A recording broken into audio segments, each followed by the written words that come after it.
Ask the Muscle Whisperer.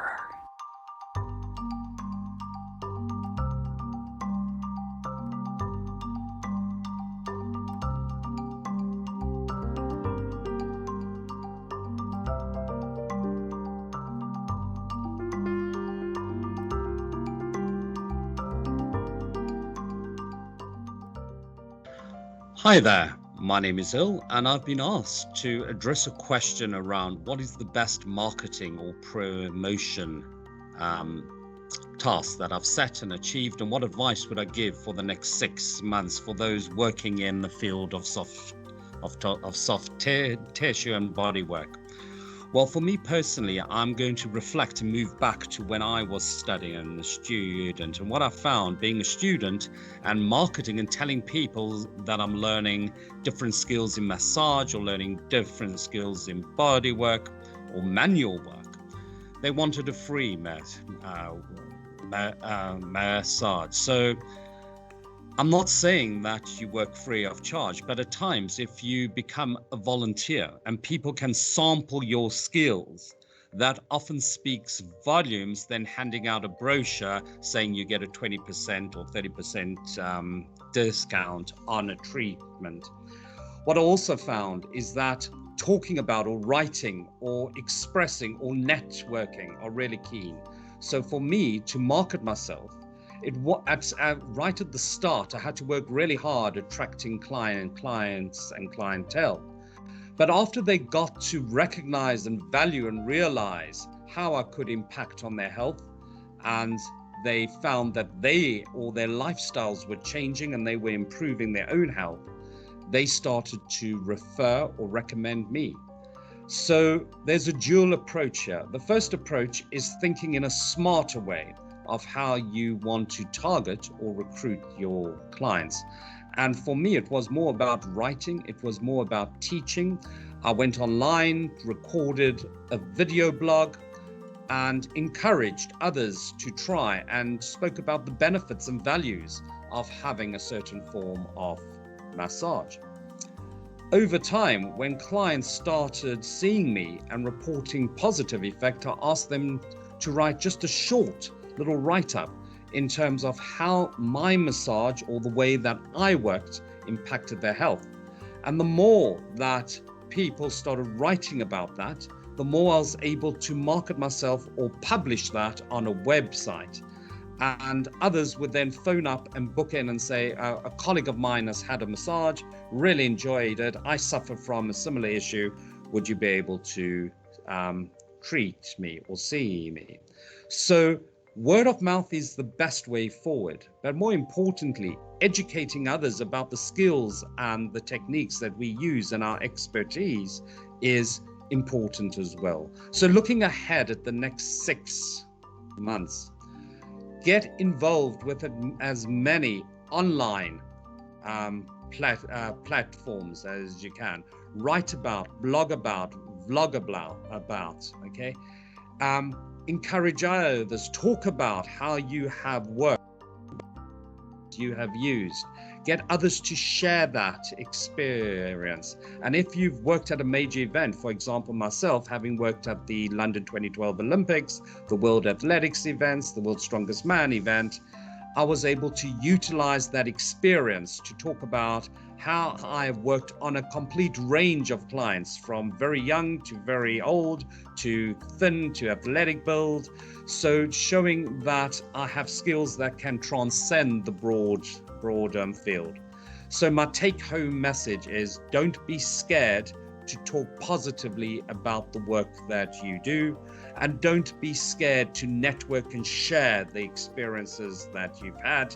And finally, if you are doing things well, write about it. Let as many people know about how your skills, your way of working impacts health and impacts lifestyle and mental health in a positive way.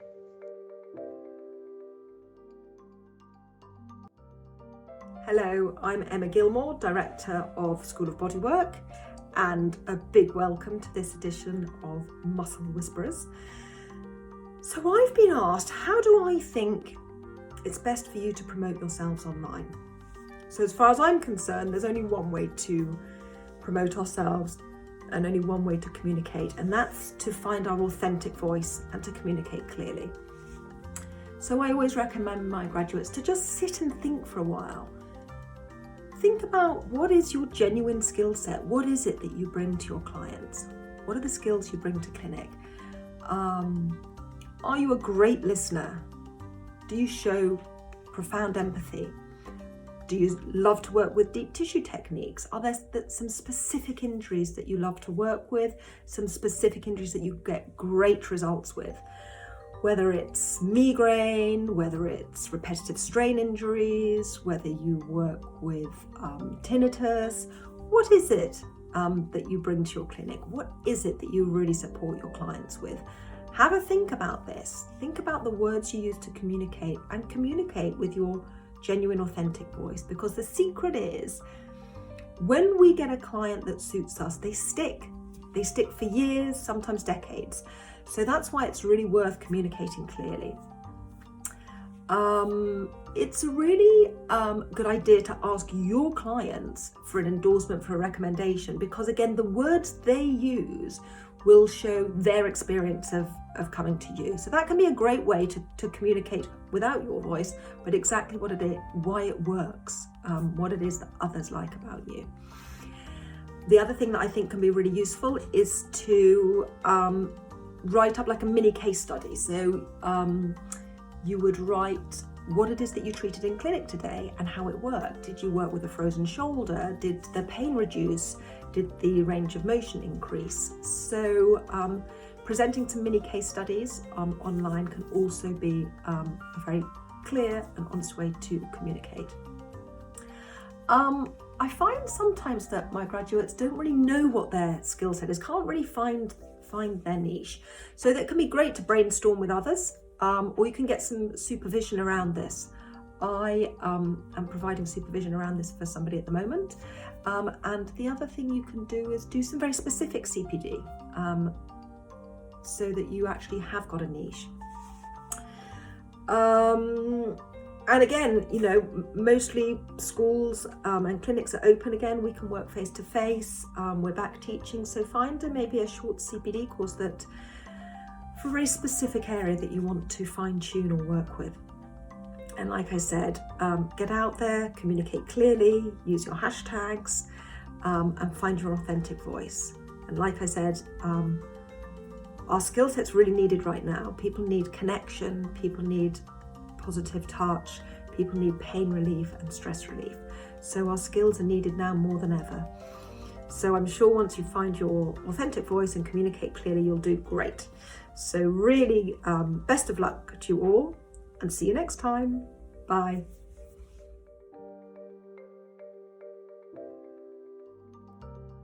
Hi all, welcome back to the Muscle Whisperer. This edition, they have asked me to kind of explain what my best promotion has been at during these times. And to be fair, I don't have a particular promotion that I would say was the best or totally effective. I'm not an advocate of doing the 2-for-1 sales or book by such and such a time, get 50% discount, blah, blah, blah, buy 3 for the price of 2. In our community, we take care of people, and so for me, it's more about developing relationships. Just as the Massage Warehouse have done very effectively, whereby they are not just a one-stop shop for massage supplies. They are, with these newsletters, and they are developing a community that develops this relationship with their clients rather than here's a product, buy, sell. It doesn't have that feel to it. It is more about building that relationship of trust, being informative, being the experts. And that's, I think, the best type of promotion that we as therapists can actually do to be able to build our business. So I've given a number of ideas in the write-up, but generally what I do is I visit the areas in which my clients are talking. So if I go into a forum per se, I will find out what the conversation is. And there are times that I do offer my expert opinion, but not all the time, because I don't want to be overbearing, and so I only offer when I'm either invited to or when I know that it is going to be useful to the person that I am speaking to. So if you are looking to be a part of a community, go in there, be generous with your time, and always choose your words carefully, be very supportive, always offer an opinion that is full of care rather than being opinionated. Yes, so you can elevate people at the same time as you might be disagreeing with them. So that's just a little bit of a nugget, a bit of advice when you are interacting online. I have written a number of blogs about business ideas and how to interact, as well as how to do things like how to make specialism an effective tool for you. Numerous things. So you can find me on my blog, and there's lots of downloadable free information there for you. Meanwhile, thank you for joining us and supporting Massage Warehouse.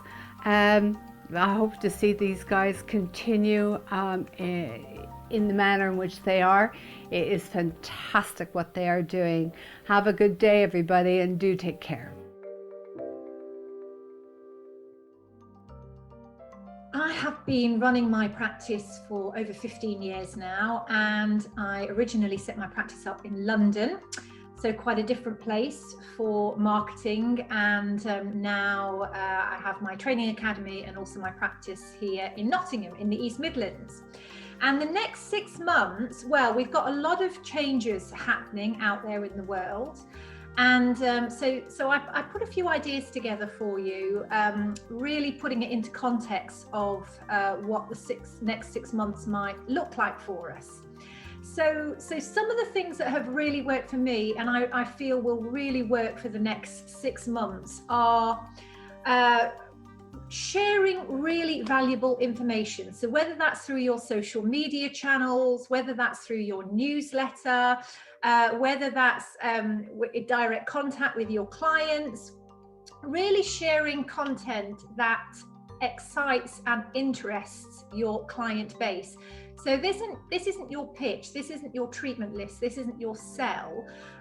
This is things like really fun self-massage techniques. So one of the things I've seen coming up quite regularly on Instagram now is some of the amazing therapists and body workers that are actually showing how to do face massage techniques, and it's getting lots of interest. And that's also something you could convert into paying classes later on if you saw that there was a lot of interest from your audience for that. And also you could do something like some, top 10 techniques for relieving stress. We're going to be going into quite an interesting period again, looks like.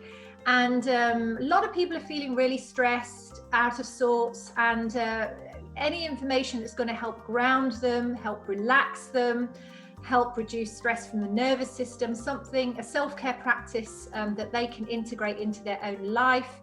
If you can share that information with them and educate them, then really it connects you to them. So it gives a connection to your clients, to your audience, and it gives them a reason to keep coming back.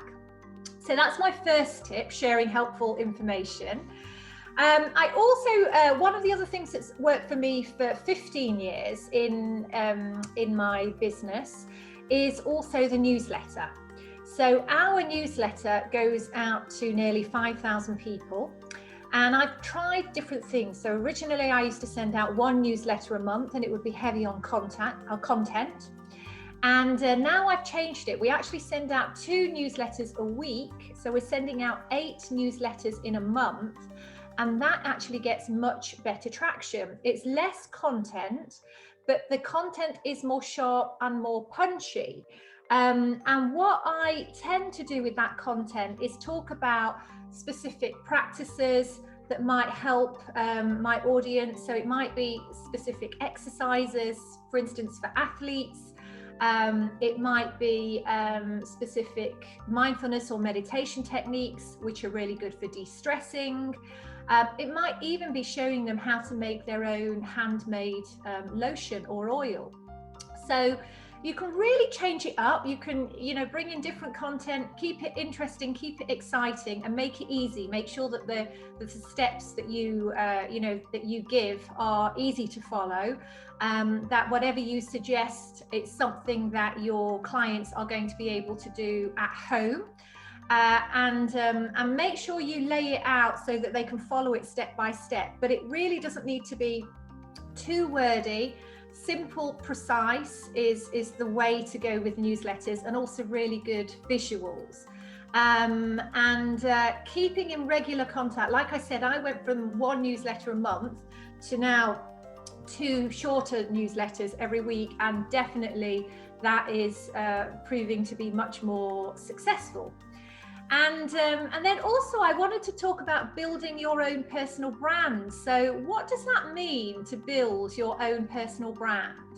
Well, in my eyes, how it has helped me is establishing myself as an expert in a certain area. So I'm an Ayurvedic practitioner. My specialism is Ayurvedic bodywork and mindfulness techniques. It's the integration of the two. And so I've really created a narrative and almost storyboarding around this particular expertise, so that I can share my knowledge in a way that is supportive to my client base. But also it's a professional story. So, all of the content helps to show powerful and long-lasting tools, techniques, information. I'm educating through that. But what my aim is to do is not to collect more contacts. It's really to connect. So by building your personal brand, you get a more personal connection with your client base. So you've got to look at the 2 different sides of the coin. Some marketing strategies are to collect more emails, to collect new clients, and then some of the marketing strategies are really to connect and remind your clients that you are here. You are armed with your healing hands, and remind them of your practice and also all the really amazing things that you do. So they're really my top 3: sharing helpful information, creating great content, and then also brand authority, developing your brand authority. And then finally, I think it's always important. We always need to keep growing our databases. So over the years, I've tried different things, one of the best ways to grow your database is to ask for referrals from your current client base. So you can do that by actually talking to your clients and saying to them, would they mind giving 3 referrals? If they're able to give 3 referrals, you could offer an exclusive incentive for that exchange. But by collecting the information and the email addresses, it allows you to stay in touch with and grow your client base. So stay in touch with the clients that you already have, and also grow your client base. Obviously, the more people you're reaching out to, the more people who get to hear about all the amazing treatments and techniques that you offer, the more people that get to hear about how you can help them, the better it is for you and your business. We always have to be looking at ways to actually grow our client base.